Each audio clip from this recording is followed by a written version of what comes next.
गोविंद मेरो है, गोपाल मेरो है, गोविंद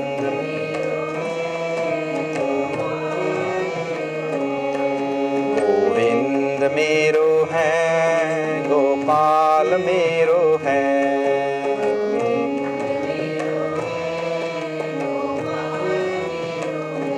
श्री बाके बिहारी नंदलाल मेरो है,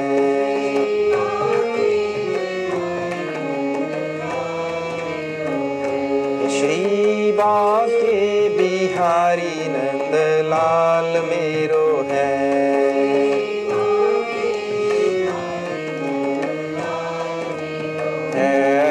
गोविंद मेरो है, गोपाल मेरो है।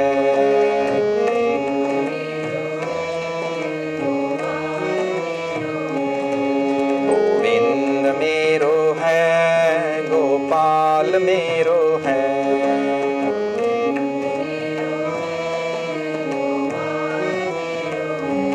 श्री बाके बिहारी नंदलाल मेरो है।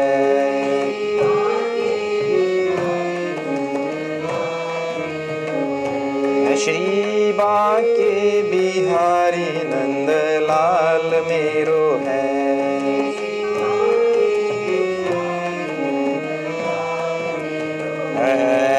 गोविंद मेरो है, गोपाल मेरो है।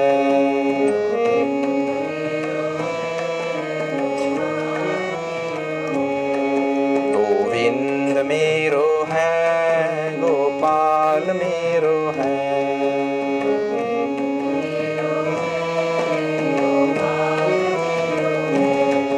गोविंद मेरो है, गोपाल मेरो है। गोविंद गोपाल मेरो। वृंदावन बिहारी लाल की जय। वक्रतुंड महाकाय, सूर्यकोटि समप्रभ, निर्विघ्नं कुरु मे देव, सर्वकार्येषु सर्वदा। सरस्वती नमस्तुभ्यं, वरदे कामरूपिणी, विद्यारंभं करिष्यामि, सिद्धिर्भवतु मे सदा। समस्त जन कल्याण, निरतं करुणामयं, नमामि चिन्मयं देवं, सद्गुरुं ब्रह्म विद्वरम्। गुरुर्ब्रह्मा गुरुर्विष्णु, गुरुर्देवो महेश्वरः, गुरुर्साक्षात् परं ब्रह्म, तस्मै श्री गुरवे नमः।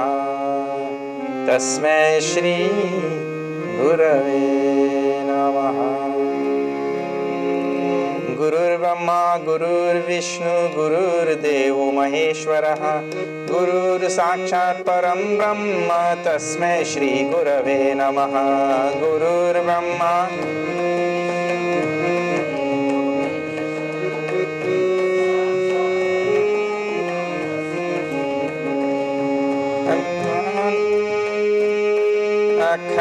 अखण्डमण्डलाकारं, व्याप्तं येन चराचरं, तत्पदं दर्शितं येन, तस्मै श्री गुरवे नमः। गुरुर्ब्रह्मा गुरुर्विष्णु,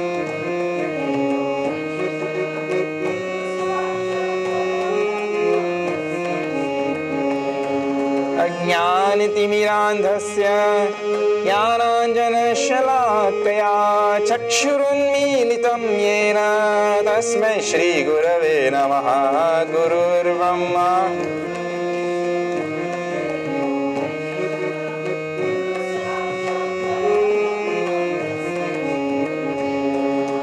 गुरुर्ब्रह्मा गुरुर्विष्णु, गुरुर्देवो महेश्वरः गुरुरेव परं ब्रह्म तस्मै श्री गुरवे नमः गुरुर्ब्रह्मा गुरुर्विष्णु गुरुर्देवो महेश्वरः गुरुर्साक्षात् परं ब्रह्म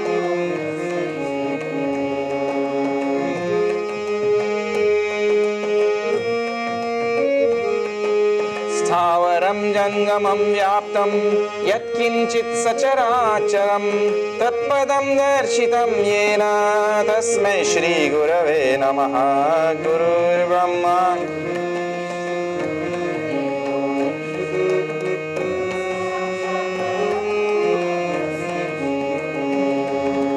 चिन्मयं व्यापि यत्सर्वं त्रैलोक्यं सचराचरं तत्पदं दर्शितं येन तस्मै श्रीगुरवे नमः गुरुर्ब्रह्मा गुरुर्विष्णु गुरुर्देवो महेश्वरः गुरुर्साक्षात् परं ब्रह्म तस्मै श्रीगुरवे नमः त्वमेव माता च पिता त्वमेव बन्धुश्च सखा त्वमेव विद्या द्रविणं त्वमेव सर्वं मम देवदेव त्वमेव माता च पिता त्वमेव बन्धुश्च सखा त्वमेव विद्या द्रविणं त्वमेव सर्वं मम देवदेव। सद्गुरुनाथ महाराज की जय। Okay, if you are joining us today for the first time, we are seeing Amṛtabindu Upaniṣad. In the beginning, there is an invocation mantra which is found throughout the Vedas. Very nice mantra. Let us chant this mantra and then we will go into the Upanishad itself. Please repeat the lines after me. Om Bhadram Karnebhi Shrinuyam Devaha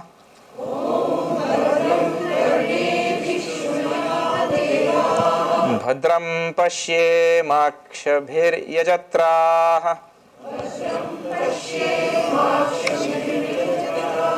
Sthirairangaistushtuvam sastanubhihi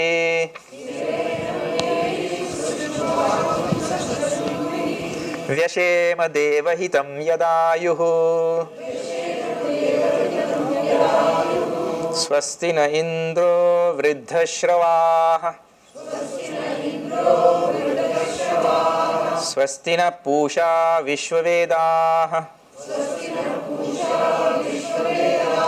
Swasti nastarkshyo arishtanemihi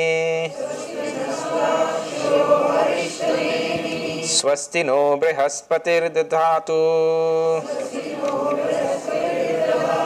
Om Shanti Shanti Shanti.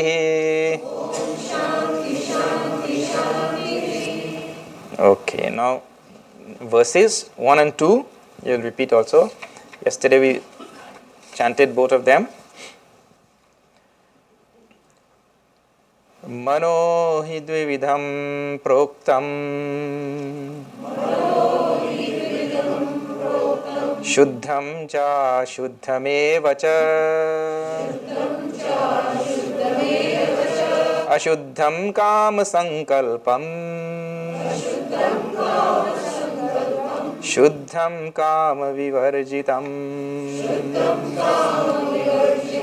Mana eva manushyanam Karanam bandha mokshayoho Bandhaya vishayasaktam Muktam nirvishayam smritam Mana eva manushyanam karanam bandha mokshayo. The mind is the very cause of bondage as well as freedom. So all bondage and all freedom are there only in the mind. The mind, I told, is the center, is the focus in the Upanishad and the center of all attention. And not only that, the mind is the center of this universe, the human mind. And not all mind, the human mind. The center of the universe. The mind of the human being defines everything in this universe. The mind of the human being even posits God. This is God's way The manifestation of the human mind is God's way of knowing himself. Only through through the manifestation of mind, he knows himself. You see? So, it is the most important instrument in the universe, this mind. So, the Upanishad starts right there. The first word of the Upanishad itself is mind. And here I told, the mind word doesn't refer just to the emotional side of the being. It refers to the antakarana. So now, it says this mind is the cause for bondage and freedom.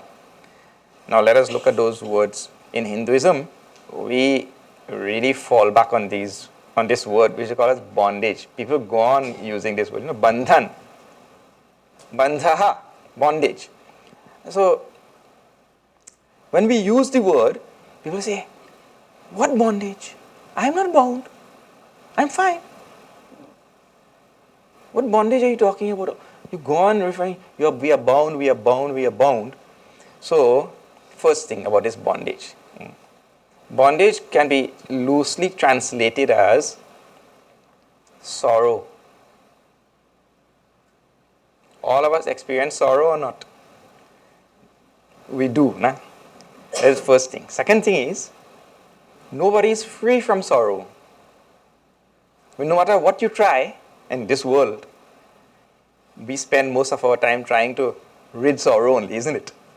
Running after happiness and running away from sorrow. That is what we spend our time doing. This is called sukha prapti and dukkha nivritti, trying to remove this sorrow. And we run away from sorrow here, and we run right into the arms of sorrow there. You see human life.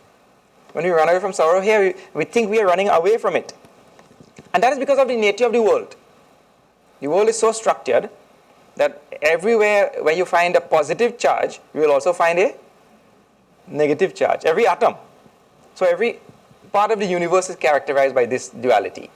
So we cannot run away from, I will avoid all of these negative things, all of this sorrow, and I will only take all positive things. It doesn't happen. People go on telling, in Western societies like this, what they say? No. You should have positive thinking. Or you should have, they have classes also on books written on positive thinking. Or we should look at the glass as half full rather than half empty. So look on the positive side, look on the bright side, look like that the teaching is there. But the rishis never taught that thing, That teaching is for kindergarten people. The rishis taught not positive thinking or negative thinking, they taught real thinking. Real thinking. I mean, what is there, you say exactly that. Bas. Don't try to avoid this side and keep on. This will come up again in this Upanishad only. Because when you try to avoid, see, the world is like this, Have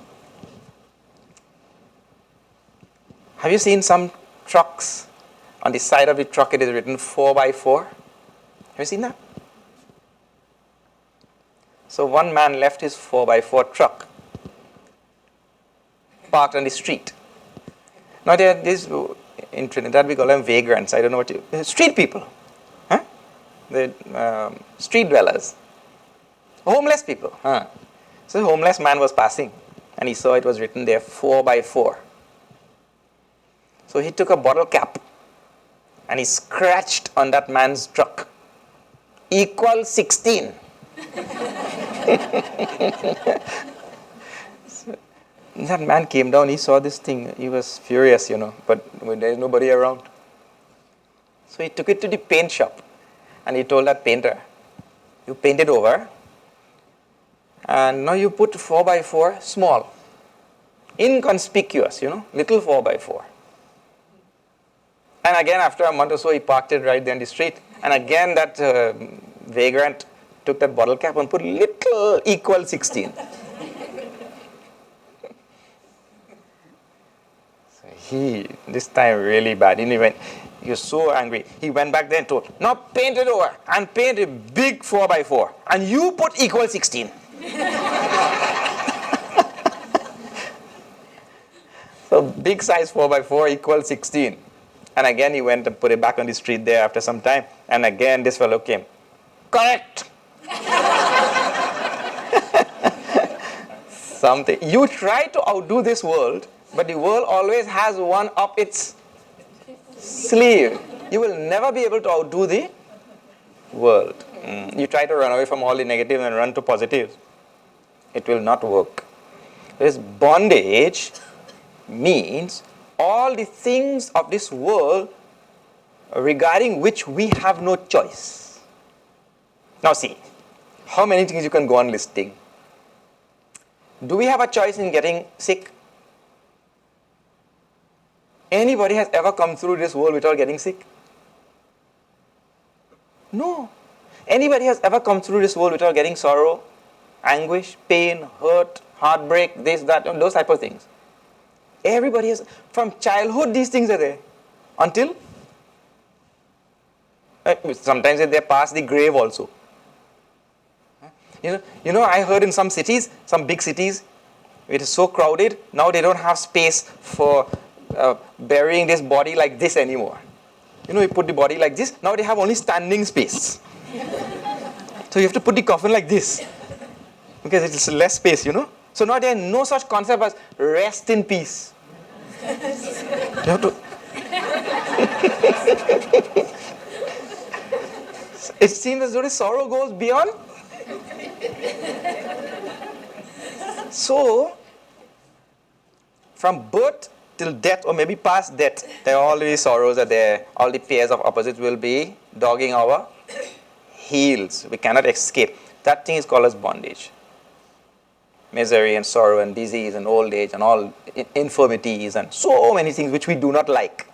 That thing is called as bondage. And we have no choice. What do you do? That is called as bandhan, bondage. So, the human being doesn't like that. He wants to escape that. But what his problem is, he wants to escape only the negative things and he wants all the positive things. The Upanishad says no. If you take roses, you have to take also thorns. So what are our choices now? Our choices are, it's very simple. Either we take the roses along with the thorns, or we give up both. That is called as moksha. These two words are coming in this line. Bandha and moksha. So either I take roses along with... Now sometimes we water down spirituality and we say no. We will learn to live in the world amidst the thorns while we take the roses. We learn to live with the thorns. We'll take the roses but learn to live with the thorns. Every person will someday break down in doing that. That is I tell you, in the bhakti marg, bhaktas say, no, I don't want moksha. I don't want to merge with God, go beyond positive and negative. I don't want to do that. I want to remain separate from God so that I can worship Him, I can love Him, I can, adore Him. So I will remain separate. So that duality they want to maintain. But even there, if you see Bhakti Shastras and all, many times you will see one devotee becoming jealous of another devotee. Bhagwan is showing too much attention to that devotee, and what about me? So still that duality comes to bear on the bhakta also. Great big. So there are so many stories in the tradition where Bhagwan Shri Krishna had to teach a little lesson to Arjuna or to Rukmini or to Narad or something because they feel that Bhagwan loves them more than other people and all that, you see? So he has to come and teach some lesson, and then that lesson is not... See, in Ramayana, Bhagwan had to teach a wonderful lesson to Narad. That was so painful for Narad. So there's pain even in that... Sometimes they say it is sweet pain also. But anyway, as long as that duality is maintained, we will be subjected to these joys and sorrows. So we say either keep that, and some people are willing also. Prepare yourself for joys and sorrows, and they want to stay like that. But those who don't want to, the Upanishad teaches about moksha. We merge with Bhagwan, like a drop of water merging with the ocean. He is not destroyed, but his individuality is not retained. He merges with the ocean, and then all the sorrows associated with dropness get dissipated. See? So that is what is being spoken about here, and it's called as moksha. So one is bandhan and the other is moksha. Bandhan is where I retain that individuality and suffer the consequences and suffer the pangs of the brought on by the pairs of opposites. Now, how are desires related? It says bandhaya vishaya saktam, that whenever I am attached to things of this world, I remain in bondage. And when I give up attachment to things of the world, my bondage goes. Now, very simple thing here. Really, if you look in the line, there is no real pursuit of moksha, you know. In this line, there is no pursuit of moksha. It's just a relinquishing of bondage.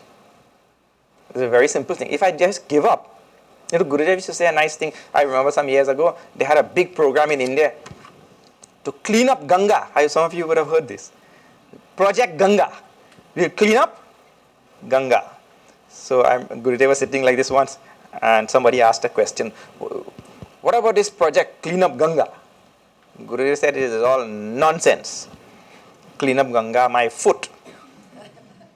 What is that? By itself, Ganga remains clean. Stop throwing things into Ganga. Isn't it? By itself, it will be clean. Just stop throwing things. Really, the Upanishads say, and the Vedanta says, by ourselves we are free. We are already mukta. All of us. There are some feelings right now inside of us, some misunderstandings, some wrong notions, this, that we are bound. That we have to remove only. So, the line means to say that we have to pay attention now to removing this feeling of bondage. And the feeling of bondage comes now with this feeling is a very involved feeling, very complex feeling which we have. It's associated with so many things. So we have to remove that feeling. And now, the feeling is strengthened and fortified by our attachment to worldly things. And the word used is the most interesting word. Vishaya. I want you to pay attention to this word. So we are attached to Vishaya. Vishaya means, two very important meanings are there. And we have to pay attention to both. The first meaning of Vishaya is worldly objects, physical, material objects. All things which we are attached to. So we are attached to our house, our car, people around us, physical things. Money and such things. And the second meaning of the word Vishaya in Sanskrit, Vishaya also means subject matter. So what is the Vishaya of the Upanishad? What is the subject matter of the Upanishad? That is the second meaning of Vishaya. So, it is not physical things, but something more subtle, or what we call as intangible. So, Vishaya refers to both tangible as well as intangible. And here, just as we are attached to all physical things, we are attached also to things like our image. Now, image is not a tangible thing. Image of ourselves. Or I have a certain image about myself, that I am this. So I am attached to that image of myself. Then we attach to our ideologies. And listen, this second meaning of Vishaya. The first meaning is tangible things. Second meaning, intangible things. These intangible attachments, they are worse. First of all, they are more subtle, hard to detect, and more difficult to get rid of. The tangible ones are easy. Sometimes also if you just leave the tangible one, they'll go away by themselves. I'm attached to that car. After 5 years, I'm not, because that car also, some new model comes out. I'm attached to my iPhone 4. 5 comes out. I'm not attached to 4 anymore. So by itself, it goes away. So tangible ones are easier. These intangible ones, half of the time we don't even know they're there. I'm attached to this, and it is making me do such. We don't even know. We can't figure it out. That's why we go to some psychiatrist. Please tell me, why am I doing this? We ask somebody else why we are doing that. Because we can't figure out what we are attached to. And based on this attachment to ideology and, such things, such great atrocities are created in this world also. One man is attached to an ideology, kills so many people. So, this is where we have to pay close attention. Actually, there are some people who are even attached to anger. And they go on telling others also, hey, don't get me angry, When you get me angry, you would not like to see me. He's attached to his anger, he's proud of his anger also. Huh? And he thinks, my anger will teach him a good lesson or something. He identifies himself by his anger. It's amazing how this type of vishaya, intangible things which we attach to, how they guide our life. You go on thinking about that. Huh? So, it is attachment to vishaya which leads to bondage. In fact, do you know, we are actually attached to bondage also. We love bondage. In some sense, everybody to some degree are all sadists. Ramakrishna Paramahamsa, he gives a nice example. I don't know if you have seen it. He was walking by, or some Mahatma was walking by, and met a man on the side of a river under a tree. So when the Mahatma passed by, that man got up and, oh, great Mahatma Ji, you are such an evolved being, You are so detached from everything in the world. And people like us, we are so attached, And the world keeps holding us and we can't leave the world. The world has grabbed us and we can't leave it. So that Mahatma said, oh, so the world has grabbed you, huh? The Mahatma went and held on to that tree and started screaming loudly, oh tree, please leave me, please leave me. And he's grabbing on tightly to the tree. So that man said, Mahatma Ji, why are you grabbing a tree and telling tree to leave you? You are grabbing. That Mahatma Ji said, oh, in the very same way, you are grabbing the world and you are saying that the world has caught you. It shows that in some degree, we are all actually in love with our bondage. We hold on to all things in the world and we say that the world is holding us. So if you look deep, there is some sadistic disposition to some degree in everybody. It appears as though we love our bondage. Really, if you look a little bit deeper, one step deeper, what we love is happiness. What we love is joy. But we have caused so much of dementations in the mind. We have become like Oscar. Have you seen Oscar on Sesame Street? On Sesame Street, there's a fellow named Oscar. He lives in a garbage can.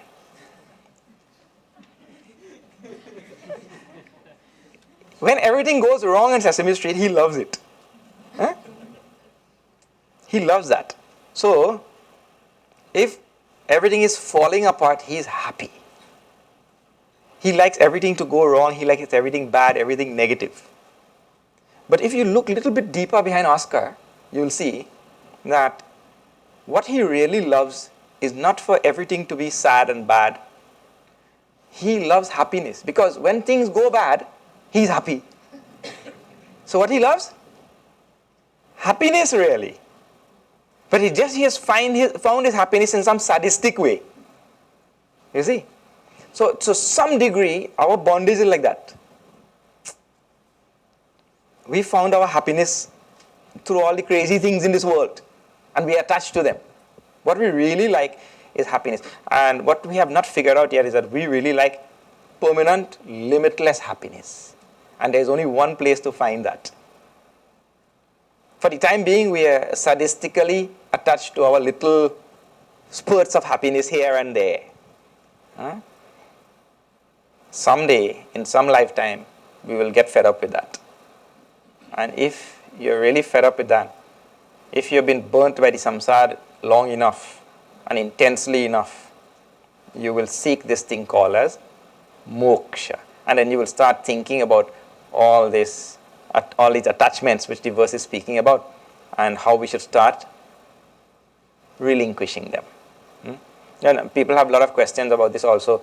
So is it possible to stay in the midst of all my worldly life and still develop this detachment?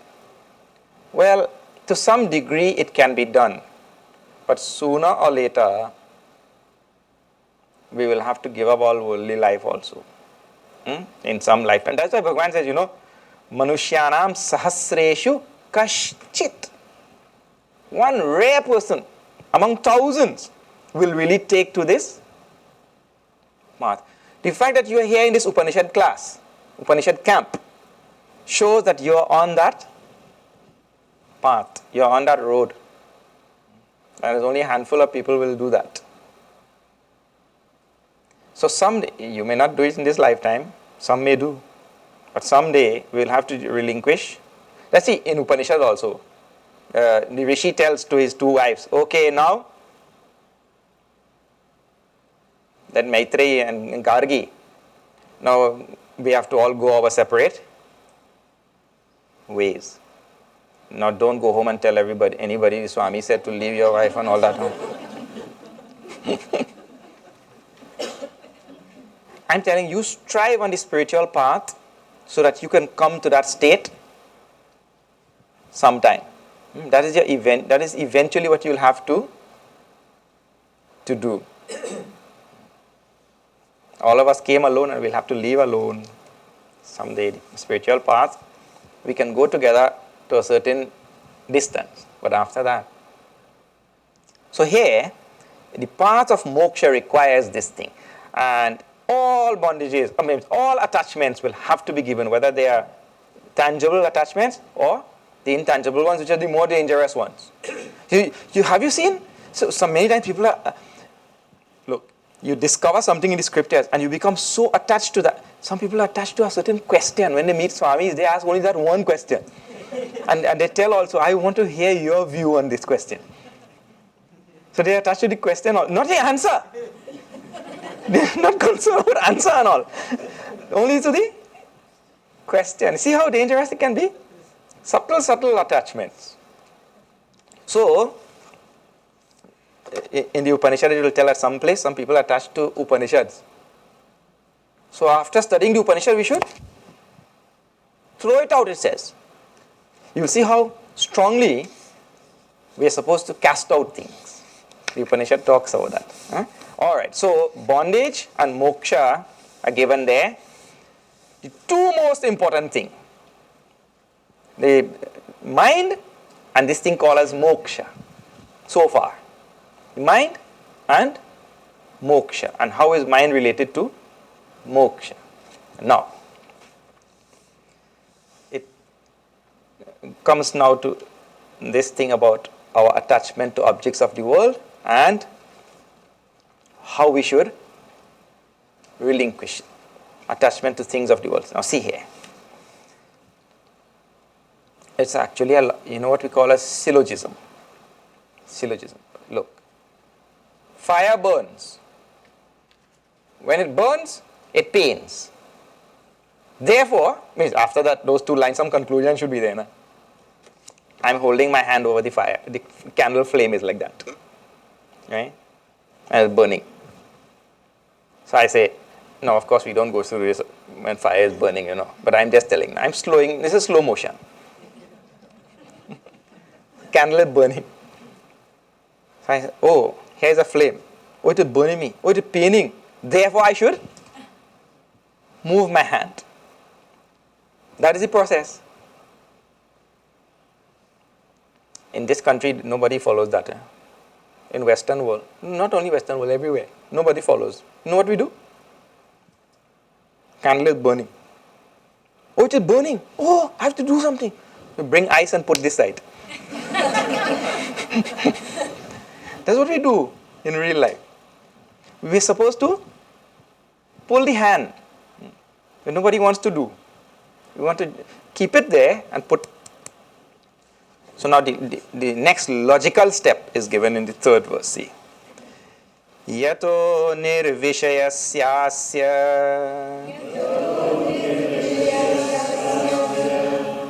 manaso muktirishyate ato nirvishayam nityam manakaryam mumukshuna yato nirvishayasya manaso muktirishyate ato nirvishayam nityam manakaryam mumukshuna. Mumukshuna means the one who, a mumukshu means one who, a mumukshuna is by one who is desirous of moksha. So if we are not desirous of moksha, then better we don't study this thing.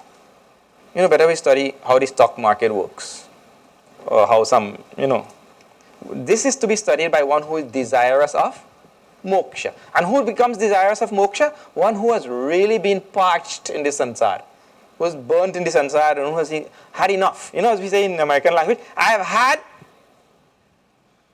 enough. That person becomes mukshu. I've had enough of this. Shankaracharya says in Bhaja Govindam, punarapi maranam, punarapi jananam, punarapi maranam. Again and again birth, again and again death. And between birth and death, worst. Is all the, because birth I don't know anything. Death also I don't know. But in between, one sorrow after the next. So one who has really become fed up with this, one who has really become, I've had enough up to here. I want to come out from this sansar. For that person who is interested now, he said, since, see, yataha means since. First word. Nirvishayasya asya manaha muktihi ishyate. That mukti is predicated on a mind free from attachment. Since mukti is dependent on a mind free from attachment, ataha, therefore, nirvishayam nityam manaha. Make the mind free from attachments. Since mukti is predicated on a mind free from attachment, therefore what we should be doing? Make the mind free from attachment. Which person? Mumukshu. One who is desirous of moksha. For other people, read some other thing. What is that? Some set of books had become so popular some years ago, and they made so many movies from those books. Huh? Harry Potter, yeah. Leave this and read Harry Potter. This is for mukshu. Means those who are seeking, yes, for that enlightenment, for realization. Moksha, mukti. So now, the whole of moksha is predicated on a mind free from attachment. So we have to go on now searching in our mind. What am I attached to? Now, Bhagavan Shri Krishna describes this attachment in Bhagavad Gita. In the second chapter, he raises this topic and he traces it out very nicely. He says, there's a ladder of fall, descent in the second chapter. He says, Dhyayato Vishayan Pumsaha. That human being, and see how what nice word he chooses also. He doesn't say manyate. He thinks. He says Dhyayataha. He meditates on what? Objects of the world. Human beings, as though meditate on objects of the world. We look at that object. And the outer world and the people living in the world and all things in the world, they are so designed as to attract our senses very nicely. This is what advertising is all about. We design everything to attract people. So the world is so designed to attract us. And so we look And then we meditate. Dhyayataha vishayan pumsaha. That human being meditates on that object. He doesn't meditate on Bhagwan, he meditates on the object. Then, sangasteshu upajayate. He develops attachment for that object. So in that meditation on that object, what happens, What goes on in his mind? He starts thinking, oh, if I have that thing, my life will be complete. My life will be total. My life will be fulfilled. Second thing associated with that, if I do not have it, my life will be miserable. They are corollary of each other. If I have it, my life will be fulfilled, complete, total. If I do not have it, my life will be miserable, incomplete. I will be a sorry being. That thing enters into his mind when he meditates on objects. And whether it is a tangible object or intangible, same. Because the intangible ones are used to define himself. So if they are not there in his life is lacking definition. Somehow he feels that people will not see him as complete. The image people will have is not the image he wants them to have. And you wouldn't believe how involved the mind gets in this sort of thing. It's amazing. See here, all problems of life and all shortcomings and all misbehavior and everything hinges on this thing we are talking about. I'll give you a simple example. You see, there are so many writers who would tell you that there are people who even use their children to gain social mileage in society. So I will even make my child do, A, B, C, D, so that when my child does that, it improves my image. So now this person is attached to a particular image of himself, and he'll ride on other human beings also to fulfill and complete that image. The person will not allow the other human being to just manifest their natural talents and potential and all that sort of thing. He will push the other human being. It need not be children, it can be friend, family, wife, husband, spouse, anything. Push the other human being to live in a certain way so that his image will be complete. What he envisages for himself. You see? So it's amazing how the mind, and this is why we say it meditates. Sometimes it does it unconsciously also. And calculates, ponders and reflects and thinks how to adjust something there so that his image will become complete here. And really it is all a big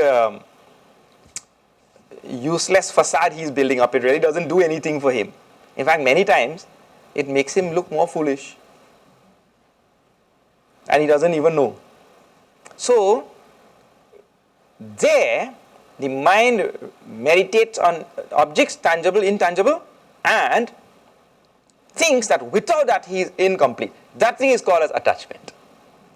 If you're looking to define this word, to figure out exactly what is attachment, when he feels that he is incomplete, when he feels that he cannot do without that thing, that means he is attached.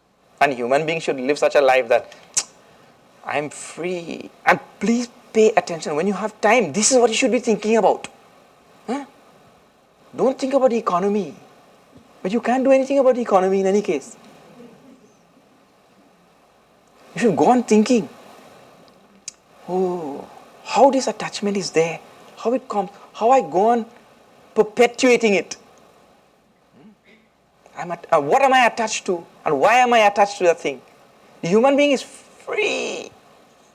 But he goes on, weaving all his own attachments. Angam galitam palitam mundam dashana vihinam jatam tundam vriddho yati grihitva dandam. Tadapi na munchatyasha pindam. Shankaracharya writes so nicely in his Bhaja Govindam. All the faculties, they wane one by one, Faculties go away. But still these attachments never, they become stronger actually.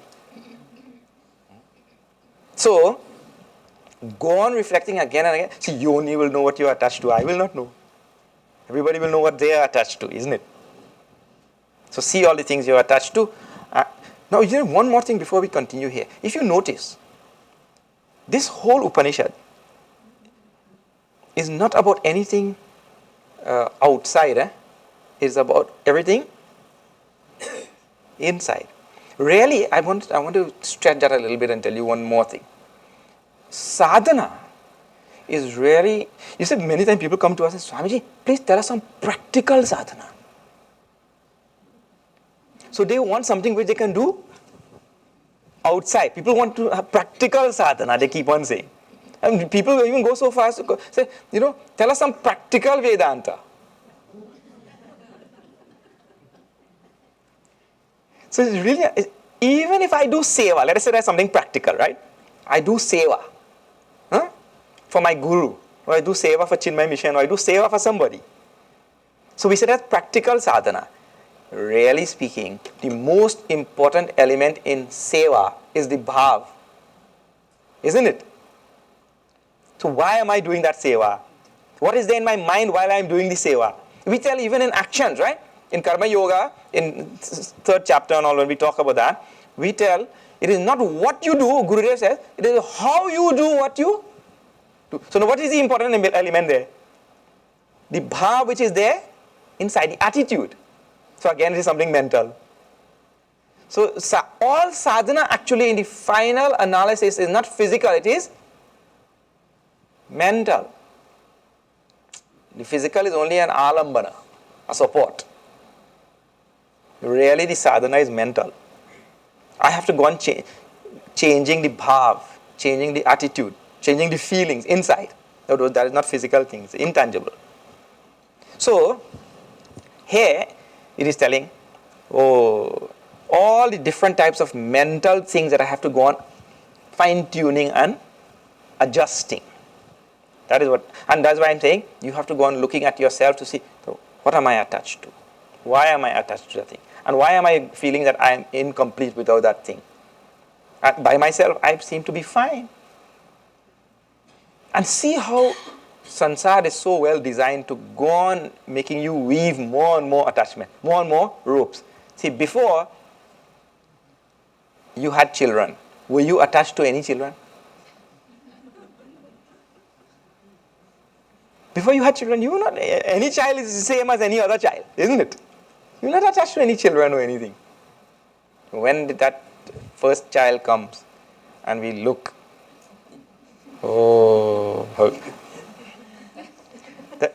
that time we think that there is nothing in the world which is more beautiful than this child. And that attachment we start spinning it there now, weaving, and it goes on and on.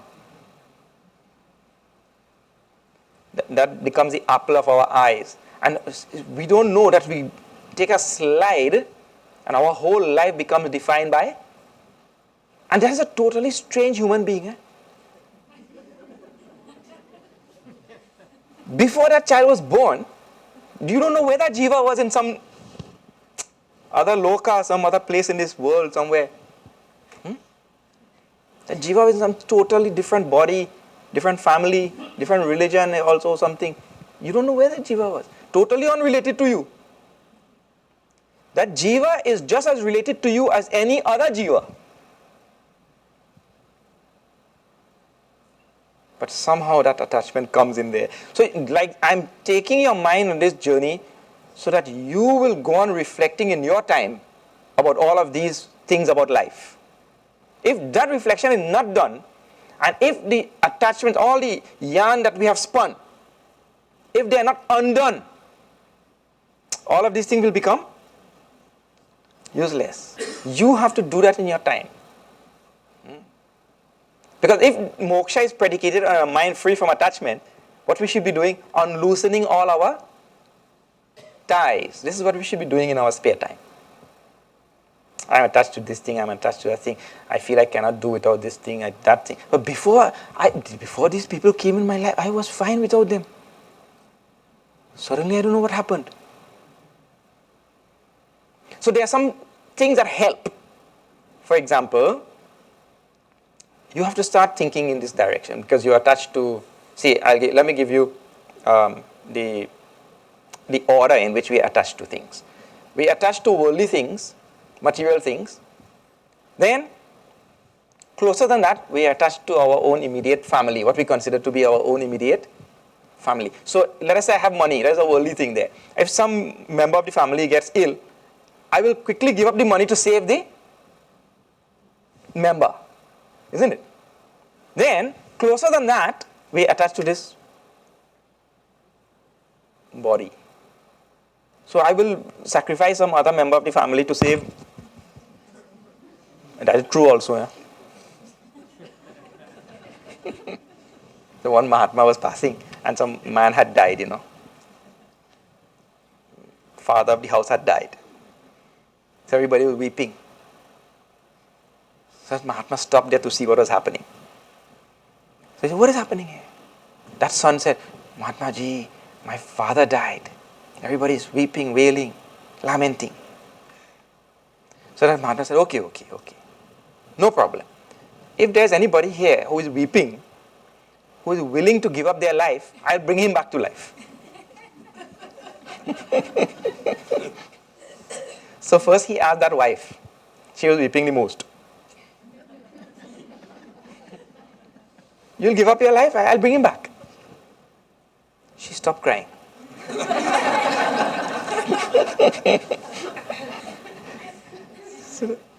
She said, Mahatma ji, look here. See, we have 2-3 children, And this man, he can't even boil water. What to talk about cook? What to talk about cook for these children and take care of them? No, I will not give up my life. Better leave him. So he had that son. Okay, you are willing to give up your life? I'll bring him back. That son said, hey Mahatma ji, look here. He has already lived his life. My whole life is ahead of me. So, no, I will not. Then his aged parents were there also. He asked that mother, Amma, you will give up your life? I'll bring him back. That Amma said, hey, look here. He's not my only son. If I go, what about the rest of my children, Nobody is. People may say this and say that, I will give up my life, I'll give up. But when it comes down to the crunch, so the thing which we love next is this body. And beyond the body is all of those ideological things which I was telling about just now, subtle things. All of those, we'll give up body, but we don't give them up. We take them with us to the next birth. We go. So what I should be working on? Every day reflecting. What am I attached to? Why am I attached to this thing? How to undo all of those attachments. Like when they make thread,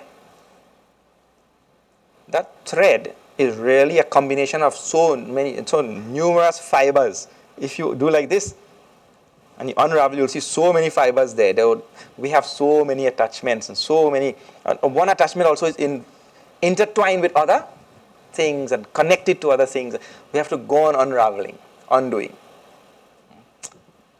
until we are able to say, I am good, I am okay, I am fine. I am not attached to anything. So instead of weaving, we should undo. And that is where your sadhana is. That is a mental thing. That when we say practical sadhana, practical Vedanta, there is nothing practical there. It means you can do with your hands. It requires deep reflection, constant awareness. So all the time alert. So this is one stage of sadhana. Right? If moksha is predicated on this, this is what we should be doing. That is the idea. Not anything else. Okay, now there is some help. The Upanishad will not just leave us like that dangling, It will give some help. One mouse went to a centipede. Centipede, 100-legged fellow. So the mouse went to the centipede and the centipede went to that mouse and told, "Man, I have pain in my legs." Now imagine his pain because 100 legs. So that mouse said, "That is the problem with you centipedes, You have too many legs. If you had 4 legs like me, your pain would have been 1/25, isn't it? So my solution to your problem is reduce the number of legs. Your pain will be only 1/25. That centipede said, "That's a very good idea. Why should I have 25 times more pain than you? Okay, now tell me how to reduce the number of legs." That mouse said, "Look, we only make policy. We don't know how to implement, Now, what is the use of telling some solution when you don't tell how to do that? That is a useless thing. The doctor gives you some antibiotic but doesn't tell you how to take that thing. If you take too less, nothing happens. You take too much, something terrible happens. He has to tell also. So the Upanishads also, everywhere, goes on giving nice hints. Now see here. In number 4 and 5 together, Guruji has given. Nirasta Vishaya Sangam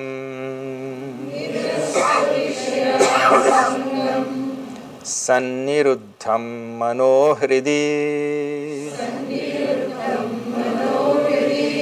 Yadayatyatmano Bhavam Tada Tat Paramam Padam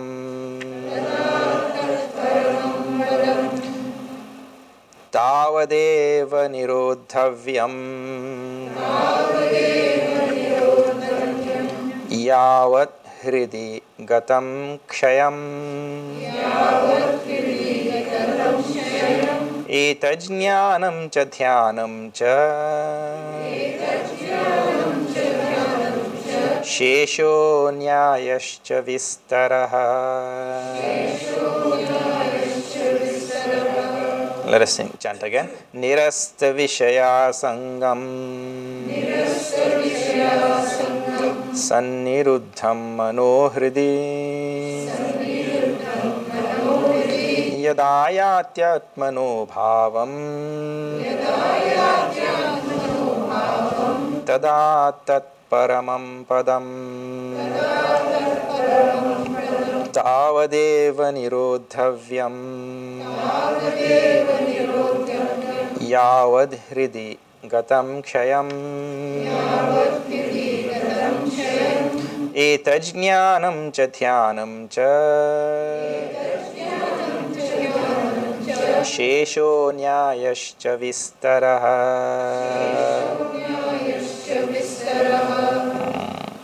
Now, Nirasta Vishaya Sangam.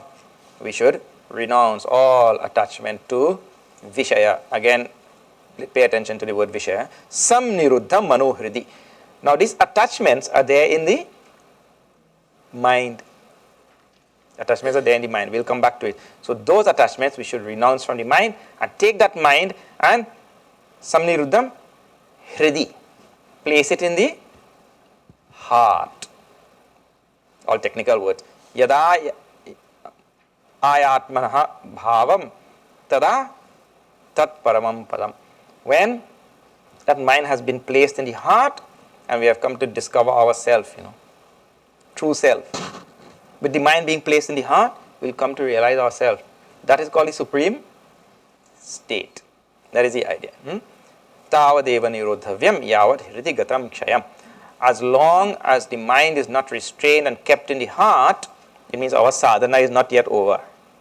The mind has the habit of going out. So we're supposed to be able to bring it and keep it sitting quietly inside. When that is done, etaj jnanam dhyanam cha. This is both jnanam and dhyanam, knowledge and meditation. When the mind is brought in the heart and kept inside, quietly sitting, without any desire to go out. That is called jnanam and dhyanam, both. And baki sab is everything else, nyayascha, nyayaha. Everything else is logic and verbiage and all such things. All the other things which we are talking about, like even this class, this is all verbiage only. The real sadhana is when we are able to bring the mind and just be. Just be. That is the idea. Just stay, just be. So, we need the verbiage to get there. It is not that we cast it out totally. We need all of these words and classes and, discussions and all such things. But please remember, that is not the goal. Some people make that the goal only. All the talking and discussion and, it's a means only. Alright, now let's see. Nirasta Vishayasangam. You know what? Vishayasangam is attachment to objects. And that Nirasta word means we should renounce. But you know that Nirasta word also reminds me of a wonderful word in Bhagavad Gita. Here, the exact meaning is not there, but it points in that direction. Nirasta, which I should always remember about, and this is the hint in sadhana, about how worldly things, worldly objects are so devoid of any substance. Everything in this world is so devoid of any substance. Keep reminding yourself of that. It is, when we look for something in the world, we are looking to savor that thing. I don't know what is the American expression. Savor that thing. We are looking to somehow enjoy something in that. But that thing which we are looking for, the joy which we are looking for in that thing is so totally devoid of joy. Joy is not something you find in the world. The world is, what we said, dry. It's so nirasa taru riva. Niras. Niras means totally devoid of any substance or any sap or any nectar or any joy. This is the world. And somehow the human being thinks, that is the thing that has joy. If you notice, the first sight or the first vision of a human being in the morning time is so totally opposite to what the truth is. The first sight in the morning is sunrise, isn't it? So we say the sun is rising. Even that is so devoid of truth because the sun is not rising. But the first thing that comes to my mind in the morning is a lie. It's an untruth. And like that, every other thing that follows. Because when I see, what a beautiful sunrise, it is rising. That time I never think, I am turning. Really we are turning towards the sun. It's just a poor fellow is sitting quietly there only. He's never moved. But we say he's rising. So like this, that untruth ripples throughout everything in our life. That we think that object or that thing or that person or that, worldly thing, it is giving me happiness. When in fact it is the other way. I am actually superimposing that quality on that thing. The example which I gave, which I heard many years ago, is about an Arabian camel that eats a thorny bush. That bush, little shrub, has thorns. And when it eats, the thorns lacerate the inside of the mouth and blood oozes out. And the blood mixes with the thorns, with the bush.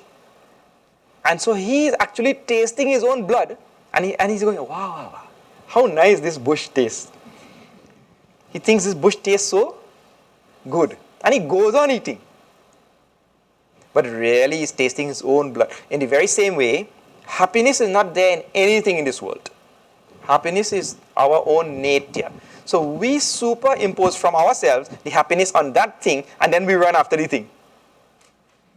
Like the gold, for instance. We give value to the gold, and then we run after the gold. In that sense, the puppy and the puppy chow and the gold, the puppy is better off. He doesn't superimpose any happiness on gold or any value on gold, any joy on gold. So he comes there, he eats his fill from puppy chow, and he goes to sleep. And we have made nice rules in society also. Let sleeping dogs lie. He takes advantage of that rule and he goes. And we are the ones running after the gold, who we ourselves only gave value to. You see, this is human being. So he has to keep reminding himself, if there's any joy in this world, anything that he is running after, we are the ones who superimpose that joy and that value and that greatness and that goodness or whatever. And then we run after it. That is such silly existence, isn't it?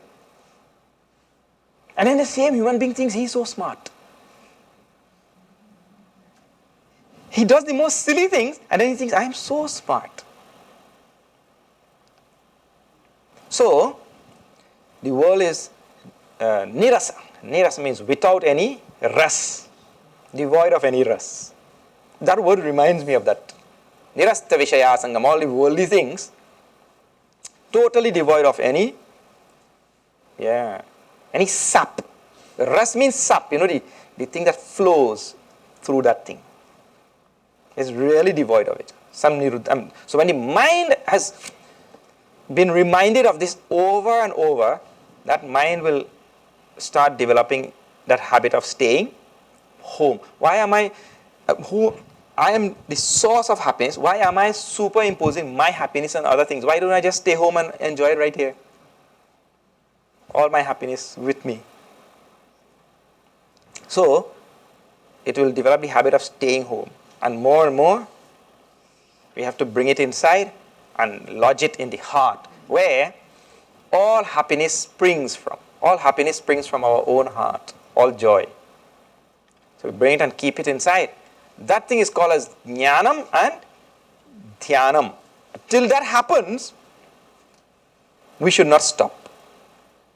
It means we should go on again and again, bringing the mind inside. Now, there are some techniques which are given also in what people like practical thing. We were saying some technique. We say, okay, sit down and meditate.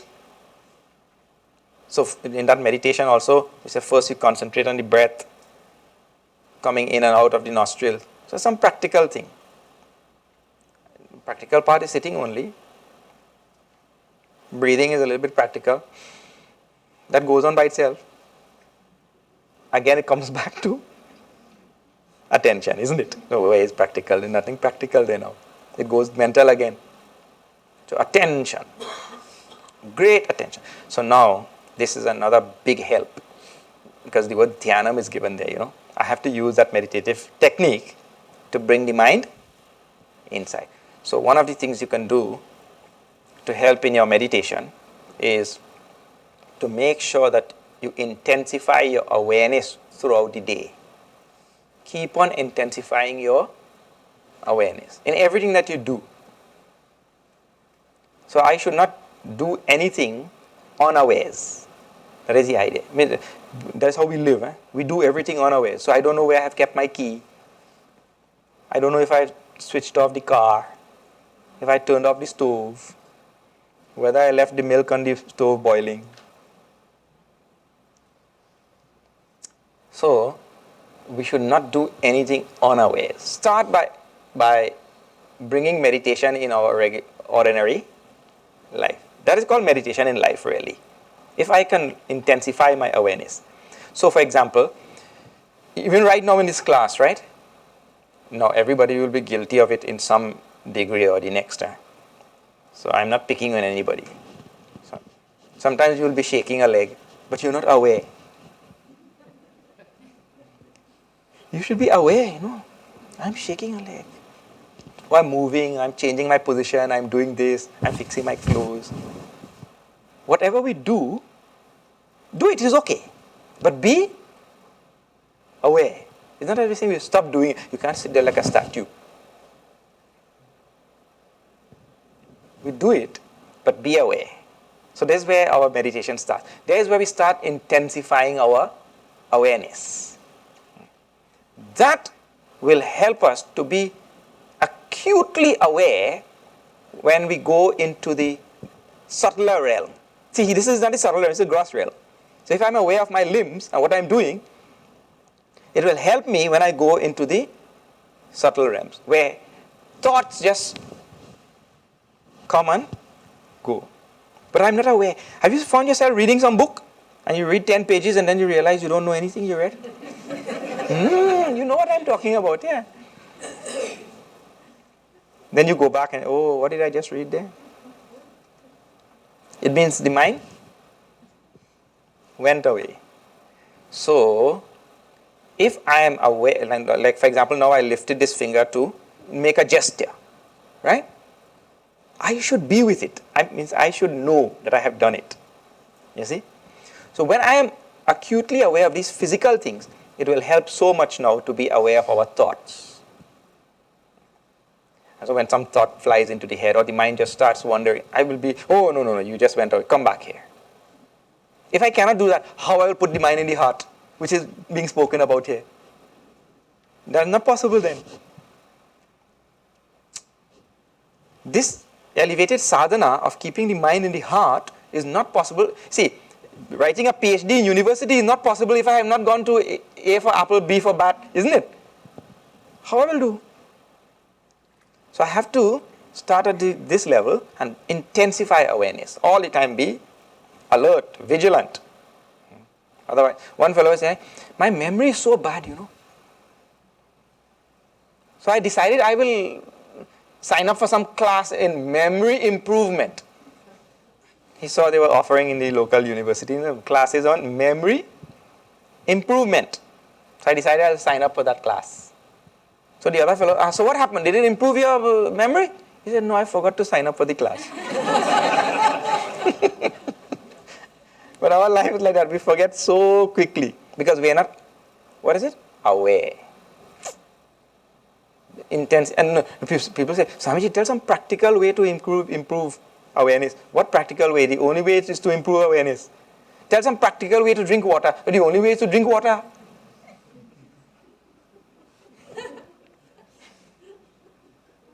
So now I just did.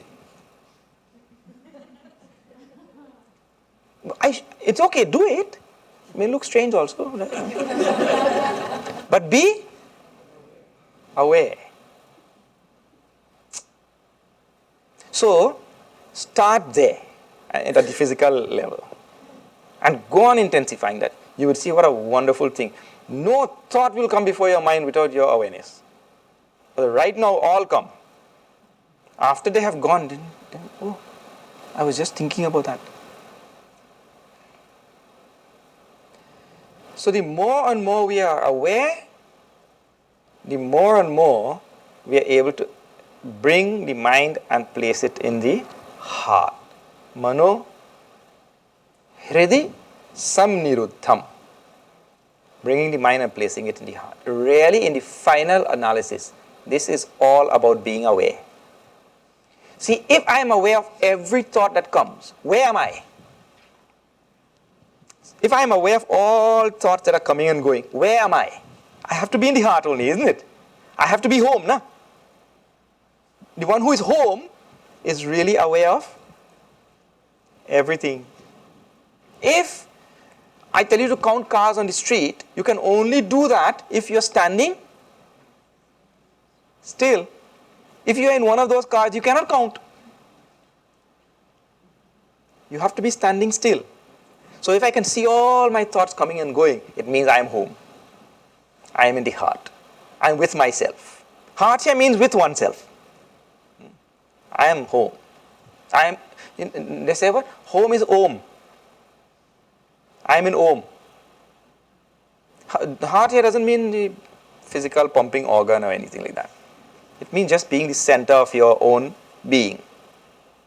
And it starts with this awareness of all outer things. So, this is called as Jnana. See here in this Upanishad, one more thing. Jnanam and Dhyanam, they are one and same. Knowledge and meditation, they are one and same. Meditation means being. And knowledge in this Upanishad means same thing, being. Here, knowledge stands for the absolute reality in the Upanishad. So, the word mind, I started by telling you, the word mind in this Upanishad means the anta karana, not just the emotional part of the human being. It means the inner instrument. And here, in this Upanishad also, the word jnanam, knowledge, also means being, self, Brahman, all of that. At other places, sometimes these words take on different connotations and all. But here, this is the meaning of the word. Knowledge means the self itself. So, being home is itself, knowledge is itself Brahman. I am one with myself. That is the idea. And all other things, they are only excessive verbiage that keep me tied to the world. Now, in that excessive verbiage, I can weave so many arguments and get so involved and so sidetracked. Only, like today, you will have now discussion group, right? In that discussion group also, make sure that your aim in the discussion group is not to show your intellectual prowess in any way.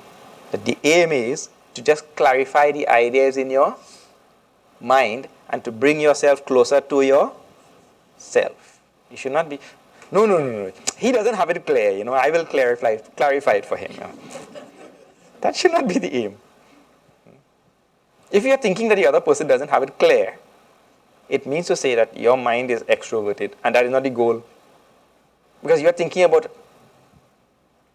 what is going on there. You have left your own self and thinking, see, look here, we cannot figure out our own mind. We'll figure out somebody else's mind. What we have to say? Never mind. You stay. He doesn't have it clear, he doesn't have, let him be. Let me try to clarify mine. Okay. So, now, there is a technique of teaching, right? This is used in Bhagavad Gita also. Bhagavan Shri Krishna uses it, and here in the Upanishad it also comes. Let me tell you this thing. Sometimes, have you seen when a person goes into they get a heart attack or something, right? And they take them to the emergency. That doctor takes some electrical charge like this, some negative and positive, and we say, look, this man is almost dead already. What do you want to do now? Finish him totally? You take electrical charge and but sometimes that thing is required, Like Arjuna is in Bhagavad Gita. Poor fellow already suffering, crying. He has fever, he has no strength, he has nothing. And then Bhagavan also comes now in that state and insults him like anything. Gives him some psychological slap. So poor fellow is already suffering. What his Lord is doing. But when there is delirium, sometimes a thappar is it works. So sometimes when this intellect, is unruly and it is going on, and it is attached to wrong notions and ideas, sometimes an intellectual slap is required. Or something that so stultifies the intellect. He said, what? What was that? Like for example, I'll give you a wonderful, in Gita, in 9th chapter he says, this self is what? Sadasat cha aham Arjuna. This self, I am Sat and Asat. The self is both Sat and I am. Bhagavan is telling in 9th chapter. Sadasat cha aham Arjuna. I am Sat and Asat both. And you leave 9th chapter, you go 10, 11, 12, 13. Just 4 chapters down. There he says, Nasat tan na saduchyate. It is not Sat, no Asat. What? Just now you told it is Sat and Asat. Now he tells, it is not Sat, no Asat. So it is a technique of teaching that gives the intellect a jolt. Now the intellect has to start thinking in a different direction altogether. All the time it was thinking in one direction, Intellect has to, what is the meaning of this? It means something was wrong in that concept I was holding. I mean, Bhagavan cannot be a concept. Reality cannot be a concept. I was holding on to some concept. So it's a technique to rid the intellect of all concepts. That technique is used in the scriptures. Because truth cannot be a concept. So now in this verse, that sort of technique is used also. Now see here, number 6. Naiva chintyam na cha chintyam.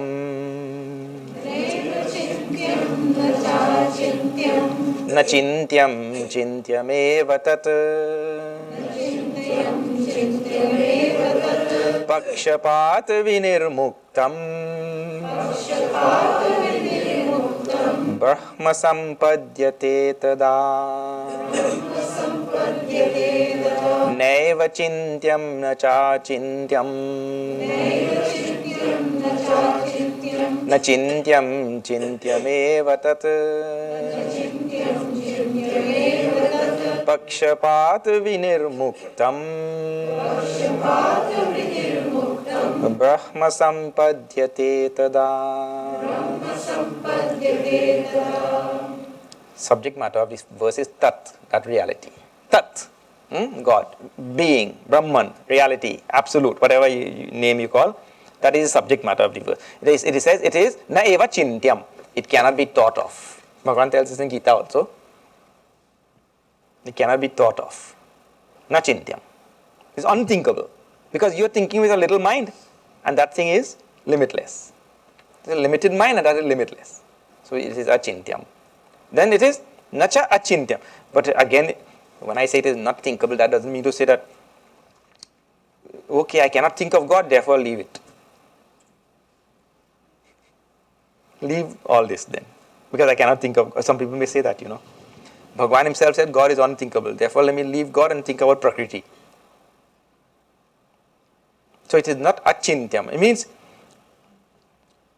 in some degree, I may be able to think about God. For example, let us say my mind really cannot conceptualize what God is. But I can think about God's compassion, God's love, God's manifestations, God's support of the universe, isn't it? He has done so many wonderful things. And how amazing he does whatever he does.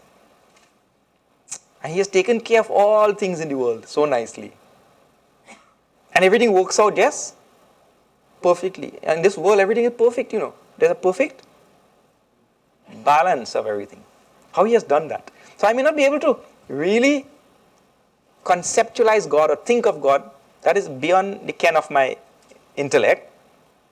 But I can see his manifestation and whatever he has produced. And I can marvel at his greatness. If one little speck of his manifestation is so wonderful, means this earth in which we are living is so wonderful. There's such a great precision in everything. Imagine the greatness of the one who manifested it. So like that I can think. So it's not achintyam. Then, na chintyam, chintyam evatat. Being unthinkable, na chintyam, being unthinkable, chintyam evatat. I should still think about that reality. What I will discover, I am using my little mind to think about that reality, and at some point I will discover, oh, this mind will not suffice. The mind will not suffice. Therefore, what should I do? Drop the mind. But that can only happen when I use the mind to think. So, na chintyam, it is unthinkable, but chintyam eva, I should still think. Just don't say, oh, okay, the Upaniṣad says, Gita says, this reality is unthinkable, therefore I give up. Not like that. I'm going to think about this reality. And at some point I'll have to give, like Gurudev says, see, that pole vault, he gives that example of that pole vault. In Olympics and all you see, he runs with this pole and he sticks it in the ground and flips over a bar. Now, if he wants to get over the bar, it appears as though the pole might be an obstacle, If you're going with this long pole to go over a bar. But you have to use the pole to a certain distance, and when you get there, we'll leave the pole on this side. If he holds on to the pole, he'll lose. He'll not get over the bar. He'll come down with the bar. So it is required to a certain extent. In the very same way, the mind cannot conceive of reality, because reality is achintyam. But that doesn't mean to say that we just leave it then. The mind will be used, or should be used, to go on thinking about the nature of that reality, its manifestations, and see the limits of the mind also with the mind. And at some point, leave the mind. So it is very, very essential. That is why the whole Upaniṣad started by saying about pure mind and impure mind. Now, one way to do that is given there, very nice hint. One of my favorite words in this Upanishad. That is called as Pakshapata Vinirmuktam. My favorite phrase, Pakshapata. Let me tell you what that is. See, when the mind goes on thinking about Bhagavan is thinkable or unthinkable, there the mind is holding on to this Paksha at sometimes, and sometimes to that Paksha. Paksha means one side. Like in this country, the whole nation is Pakshapati. Pakshapati means one belongs to this party and one belongs to that party. One belongs to some Democrat and some Republican. So the mind has a knack for doing this. It loves to hold on to some side. Yes, like to take sides. We feel if we don't take side, we don't belong. So everybody has to take some side or the next. So here, the advice is, the mind should become Pakshapata Vinirmukta, free from taking sides. This is a most wonderful sadhana. And again, it's all a mental sadhana. Most wonderful sadhana. Think, reflect on this word, and go on practicing. See, I am neither man nor woman. So how quickly we take side. We have such strong feelings that I am this and not that. The self, pure self, is neither male nor female. In Sanskrit, Brahman, that word is neuter. It is neither masculine nor feminine. And I am that self. But when I hold on to one side very strongly, then what chances are there of me ever discovering myself? So we are very good at holding, we are very good pakshapatis. So this thing we have to remove from him. I'm neither man nor woman. I'm neither bound nor free. Both the things. Because in Nirvana Shatakam you would have seen that. Na muktir, na bandhaha. I'm neither bound nor free. But we go. See, even to talk about, I am so bound in this world, that is Pakshapati also. I am so bound. Swamiji, please tell me what to do. When will I come out from this? It means you are giving so much reality to that one side. So what the mind has to do? Free itself from both. Then you say, so then what state I will be in? I am neither bound nor free. I am. We say, Swamiji, that also is Pakshapati. I'm still holding on to one side. I am. Because the opposite to that is I am not. So then we say no. There is where you stop. There is no such existent thing that I am not. There is no opposite to I am. That phrase, I am, there is no opposite to that. Because if I say I am not, somebody is saying. If I make the claim I am not, then we ask who is saying? So then what is left? I am. Because I have to be before I can say. So there is no opposite to this phrase. The That opposite is non-existent. That I am not. That is the opposite we claim. There is no such thing. I always am. One fellow went to a professor and he said, "Professor, how do I know that I exist?" That professor said to him, "Who may I ask is asking?"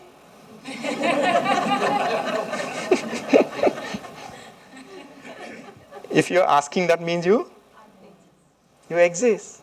You're there. So that is the only time when I do not become pakshapati. When I just say I am. And I cannot negate that. I cannot negate my own existence. It takes an existent being to do the negation. No? So I could never negate my existence. So there is when I become pakshapata vinirmuktam. Vinirmuktam. Now see, mukta is itself meaning free. I am free from pakshapati. Two upasargas are put in front of that word. Vi and nir. There is when I really become free. When I really give up all the pairs of opposites. I refuse to participate in any of these pairs of opposites. I'm neither bound nor free. I'm neither man nor woman. I'm neither going nor coming. I have not come from anywhere, nor am I going anywhere. I just am. That is true freedom. Being. Being is true freedom. Pakshapata vinirmuktam. Brahma sampadyate tada. That time I have reached to that supreme state. This is what it says. Oh, I think I have passed the supreme state by 5 minutes. Okay. So we will continue in the next session. That it will be from 11:30? 11? Okay.